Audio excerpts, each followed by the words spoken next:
Welcome to aminacademy.com. In material science and engineering, let us discuss about crystalline structure, X-ray diffraction.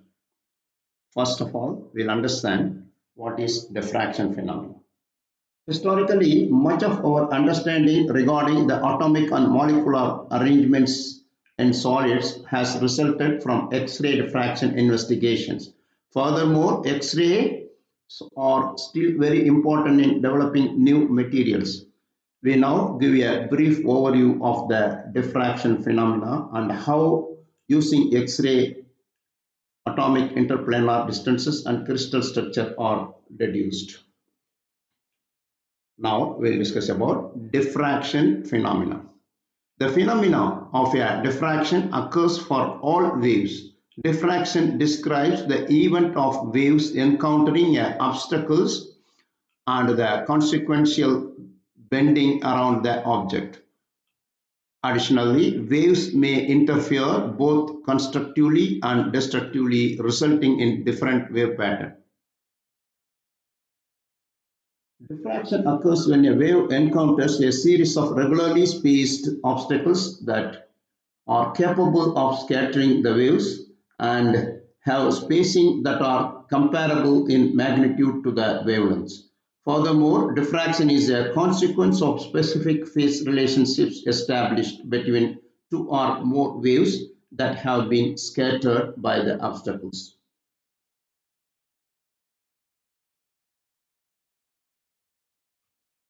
Next one, X-ray diffraction and Bragg's law. Bragg's law explains the relationship between X-rays and the reflection of a crystal surface. It states that when X-rays are reflected by a crystal plane, the path difference between waves reflected from successive planes must be an integer multiple of the X-ray wavelengths. This relationship is used to predict diffraction angles and involves the incident X-rays, wavelengths and angle of incidence and the crystal plane. Now look at here.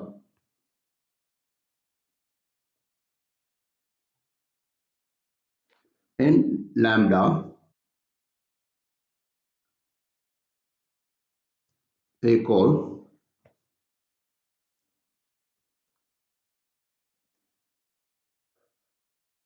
2d sine theta. It's a de Broglie's equation for X-ray diffraction where n equal to integer 1, 2, 3, 4 integer and theta, the angle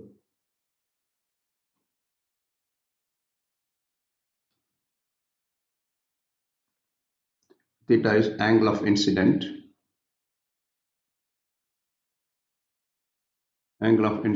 of the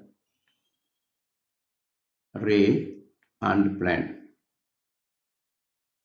and a plane horizon. Now d equal to spacing between two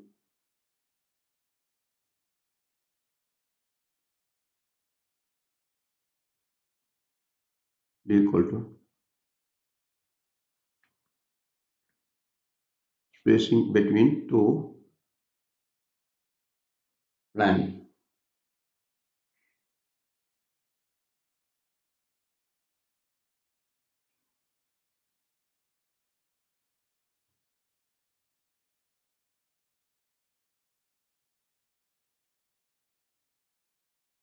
Spacing between this, look at here, these two planes of atomic arrangements here. That is called interplanar spacing. You can say it is interplanar spacing between planes. Then look at here, this next one will talk about principles of diffraction. The Diffractometer produces waves at a known frequency which is determined by their source. The source is often X-rays because they are the only kind of energy with the correct frequency for interatomic scale diffraction.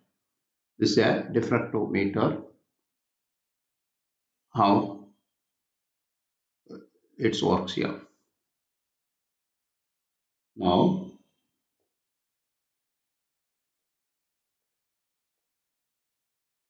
one common diffraction technique employs a powder or polycrystalline specimen consisting of many fine and randomly oriented particles that are exposed to monochromatic X radiation.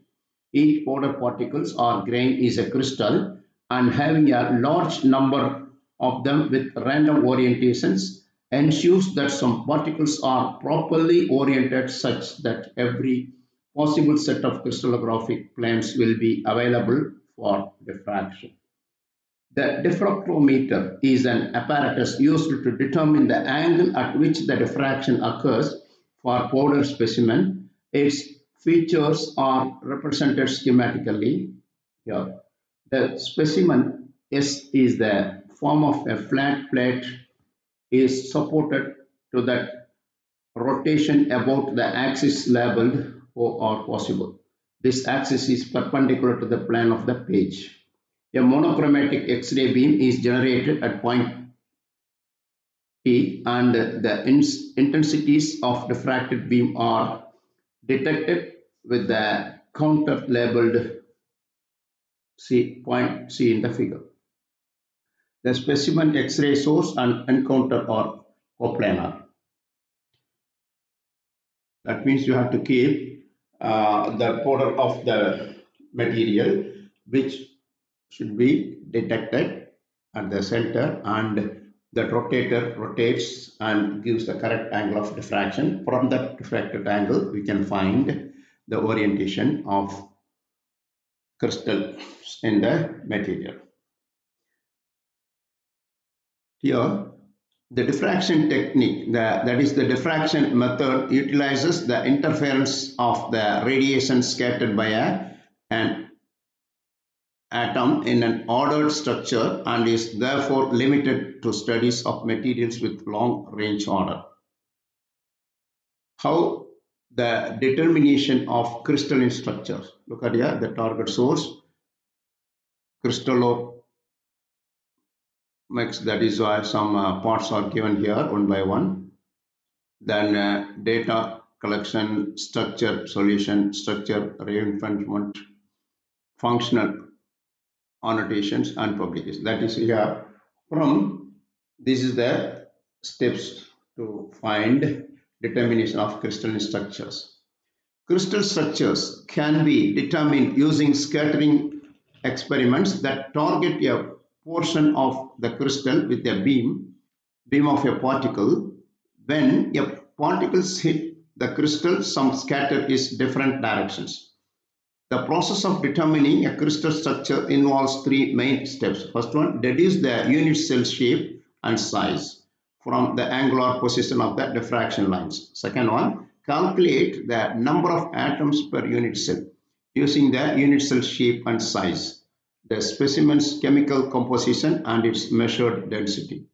Determine the atoms' positions within the unit cell from the relative intensities of the diffraction lines. Next one. So far we discussed about X-ray diffraction techniques. Now we'll discuss about non-crystalline solids, that is called amorphous solids.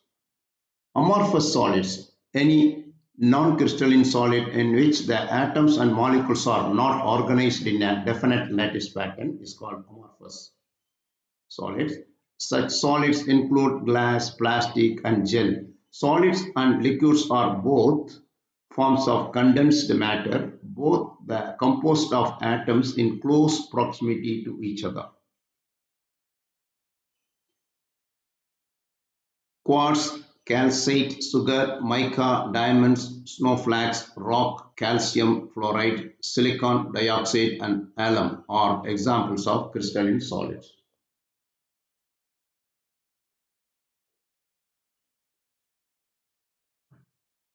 So far we discussed about little about X-ray technique, X-ray diffraction techniques, and how to find crystal lattice in a crystalline structure, as well something about non-crystalline, that is amorphous solids. We have done. Please subscribe our YouTube channel.